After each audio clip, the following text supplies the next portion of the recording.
Hi, this is Chris from Total Parts Plus, and today we have a 2017 Ford Ranger XLT dual cab ute, stock reference number 5336. This shape runs from the 6th month 2015 through to the 4th month 2022. It has a P5 AT 3.2 litre 5-cylinder turbo diesel engine backed by an automatic 4-wheel-drive transmission.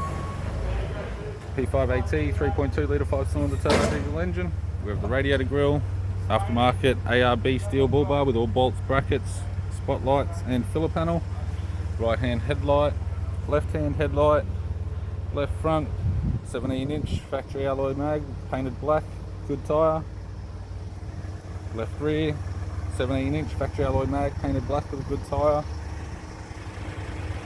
Factory fitted tow bar supplied with all bolts, brackets, loom and module. Right rear 17-inch factory alloy mag, painted black with a good tyre. And right front 17-inch factory alloy mag, painted black with a good tyre.